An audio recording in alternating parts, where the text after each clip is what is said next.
حضرت عمر کا زمانہ ہے، مسجد میں عورتیں بھی نماز پڑھنے آتی ہیں اور مرد بھی نماز پڑھنے آتے ہیں۔ ایک خوبصورت عورت کا راستہ ایک نوجوان لڑکا روکتا ہے۔ ایک دن اس نے دیکھا، ایک نے رک کے کہا تجھے مسئلہ کیا ہے؟ اس نے کہا کہ میں تیرا چاہنے والا ہوں۔ اس نے کہا کہ میری چاہت ڈیمانڈ جو کروں گی پوری کر دو گے؟ اس نے کہا آسمان سے تارے بھی توڑ لو۔ اس نے کہا بس میری ایک خواہش ہے، 40 دن حضرت عمر کے پیچھے نمازیں پڑھ لو، اس کے بعد 40ویں دن کی آخری نماز کے بعد یہاں میں منتظر ہوں گی تیری اور تیرا انتظار کروں۔ 40 دن نمازیں چلتی رہی۔ پھر عمر کا لہجہ اور من کے روگ نہ دھلے اور من میں نور نہ اترے۔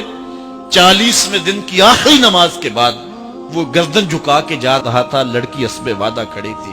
کہا گزر رہے ہو؟ میں اسبِ وعدہ کھڑی ہوں۔ کہا کھڑی رہو۔ عمر نے دل کا تعلق رب سے جوڑ دیا ہے۔ آؤ اس قرآن سے تعلق جوڑو، یہ دلوں کے زنگ اتارتا ہے، روحوں کو نور دیتا ہے۔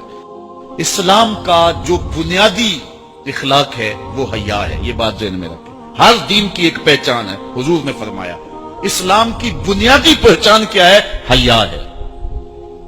جب ہم نے اسلام کے دامن کو چھوڑ دیا ہے، یہ رسم حنا کے نام سے بدتمیزی یہ کس معاشرے سے ہم نے لی ہے؟ اور کیا بہوؤں بیٹیوں کا تماشا لگایا، اور نیم برہنہ بیٹیاں لوگوں کی شہوانی نگاہوں کے سامنے ہیں، اور باپ بھی کھڑا ہے اور بیٹا بھی کھڑا ہے۔ نہ باپ کی آنکھوں میں حیا ہے، نہ بیٹے کی نظروں میں حیا ہے، نہ بھائیوں میں غیرت ہے، اور کہتے ہو اللہ کی رحمتیں ہمارے اوپر نازل ہوں۔ یہ تو شکر کرو پتھر نہیں برستے محمد عربی کے قدموں کا صدقہ۔ اگر ان کی رحمت نہ ہو درمیان میں، ابھی آگ لگ جائے دونوں جہاں میں۔ یہ تو ان کی رحمت ہے کہ پتھر نہیں برستے۔ پچھلی قوموں نے ایک ایک جرم کیا، کسی کے اوپر پتھر برسے، کسی کے اوپر خون برسا، کسی کے اوپر ایسا زلزلہ آیا کہ نیچے والی جگہ اوپر اور اوپر والی بستیاں نیچے۔ لیکن اس امت پر ایسا نہیں ہوگا، اور اللہ نے فرمایا ما کان اللہ لیعذبہم وانت فیہم، محبوب تیری وجہ سے میں عذاب نہیں اتارا ورنہ پیس کے رکھ۔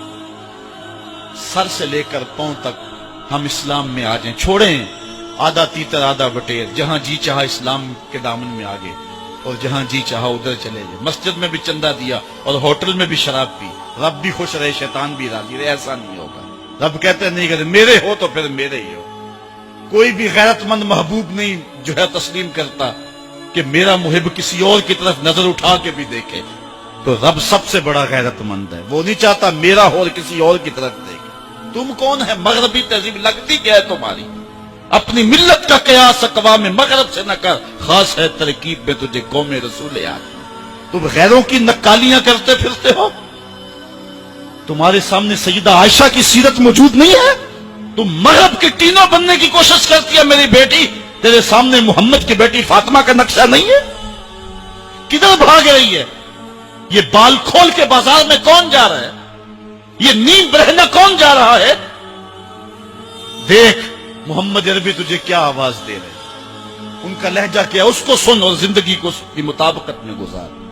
اصل ہمارے دل زنگ آلود ہو گئے، اس دنیا کے اس ماحول نے ہمیں اس طرح کر دیا ہے کہ آج ہمیں سمجھ نہیں آ رہی کہ ہم کدھر جائیں۔ اور ایک اور حدیث میں حضور نے دلوں کا اور من کا میل اتارنے کے 2 نسخے بیان کیے، ایک کثرت کے ساتھ موت کو یاد کرنا، کثرت کے ساتھ موت کا تذکرہ، اور دوسرا کثرت کے ساتھ جو ہے وہ تلاوت کلام مجید۔ اصل 10-15 سالوں سے ہمارے ساتھ جو کچھ ہوا ہے، آج اگر کوئی تذکرہ موت کرے، کوئی آخرت کی یاد دلائے، کوئی عمل کی بات کرے، وہ کہتے ہیں یہ تو ویسے خوش کیسے، کیا پتہ، قبر کا مذاق اڑا رہا ہے۔ اللہ اکبر، قبر دا خوف دے دے کے لوکی مینوں ڈرا دے۔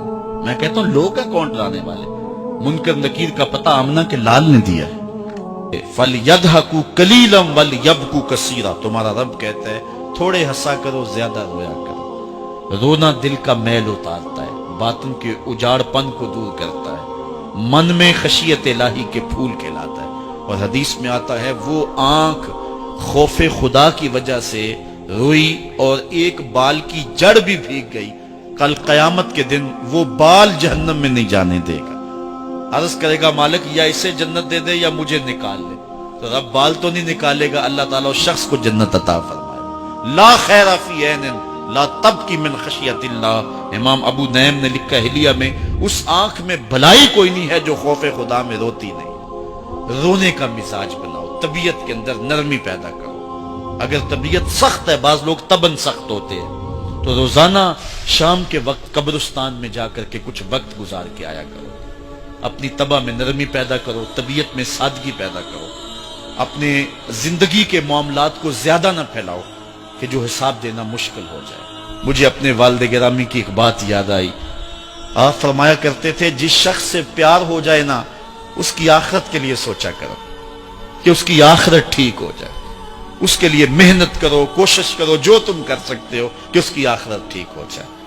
ہاں، ہر بندہ چاہتا تو یہ ہے کہ میری زندگی آسودہ ہو، آسودہ ضرور بناؤ زندگی کو، لیکن خیال رکھو کہ اس دنیا کی زندگی کی آسودگی سے آخرت کی آسودگی جو ہے وہ زیادہ عزیز ہے۔ یہ 4 دن کی زندگی ختم ہو جانی، تھوڑی ہے، بالکل سانسوں کی گنتی ہے اور ختم ہو جانے والی ہے، اور وہ زندگی نہ ختم ہونے والی۔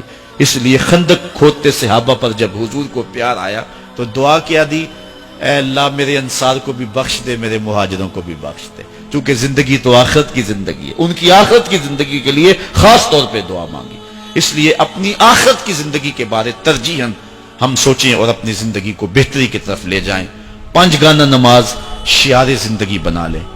زندگی جاتی ہے تو جائے، لیکن نماز نہ جانے پائے۔